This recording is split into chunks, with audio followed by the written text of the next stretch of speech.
시장에 대한 부분들을 말씀드리면 그게 이번 주 일본의 금리 결정을 앞두고 변동성이 이어지는 모습이 오늘도 나타나고 있습니다. 삼성전자가 음봉 두 개를 끝내고 양봉이 나타나고 있는데 그 삼성전자 같은 경우는 이번 주 행사가 분명히 있습니다. 주가지수가 자체 대비해서 반등이 나온다라고 봤는데 문제는 뭐냐면 삼성전자는 반등이 나올 수 있지만 주가지수에 대한 변동성은 이게 상당히 좀 크게 다를 수 있다는 얘기거든요. 그렇게 본다면은 그 삼성전자보다는 주가지수에 대한 변동성을 먼저 고민하고 대응하는 게 조금 더 유리하다, 그렇게 보시면 될 거고요. 그 개별 종목이나 주가지수에 대한 변동성이 좀 엇박자가 나타나면서 나오기 때문에 이럴 때는 확신과 그 손절을 안 해도 될 만한 주도주군에 대한 부분, 특히나가 이제 코스피를 위주로 해서 매수를 좀 가담할 수 있는 종목군들을 기관도 그렇고 외국인도 그렇고 그렇게 좀 편입을 해야 된다는 관점입니다. 그래서 보면 지난주 이번 주 많이 모아놨던 게 HL 만호인데 이상 올라갈 거다라고 봤는데 7% 정도 올라가서 거기서 단기 고점 신호가 한번 나오더라고요. 그래서 맛배기로 30% 정도에 대한 단기 차익에 대한 부분을 좀 진행을 했고요. 매수 단가 계속 만들어 주시면 됩니다. 그래서 직장인들은 조금 대응하기가 어려우니까 5만 2, 3천 원대 중반까지 물량을 넣어놔요. 팔린 것만큼. 아니면 여력이 있으시면 좀 비중을 더 강화시키는 부분으로 진행을 하신다면 조금 더 대응에 대한 부분들을 잘 진행할 수 있지 않을까, 그렇게 보여주고 있습니다. 그 다음에는요, 지금 보면은 그 똑같이 현대유아가 장중에 솟구치는 모습들을 보여주고 있는데 투자 포인트는 몇 가지 중에 첫 번째는 테슬라가 신고가가 나왔다는 부분이고 그리고 자동차 업종들이 전통적으로 그 배당률이 상당히 좋아요. 그래서 시장 대비를 봤을 때는 이 배당주들에 대한 부분들이 나름대로 좋다는 얘기고 방에서 배당으로 가지고 있는 게 롯데케미칼, 그죠? 한 7% 이상의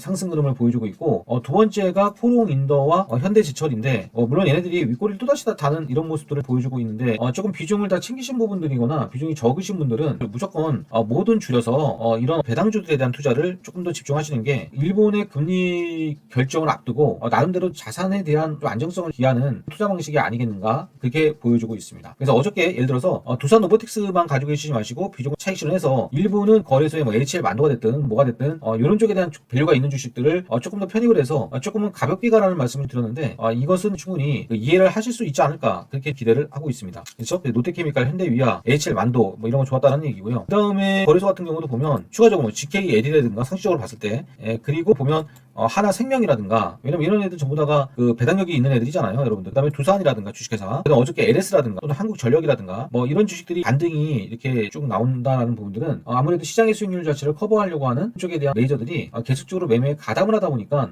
나오는 현상들이 아닌가, 그렇게 보여주고 있습니다. 그 결과 이번 주에 계좌 안정을 시키기 위해서 거래소의 자산주들에 대한 편입과 함께 삼성전자, 하이닉스 등 꾸준하게 지금 가지고 있는 종목군들에 대해서 잘 버텨나가거나 되려 비중을 더 추가하는 게 좋겠다라는 부분들을 말씀드리고 있는 겁니다.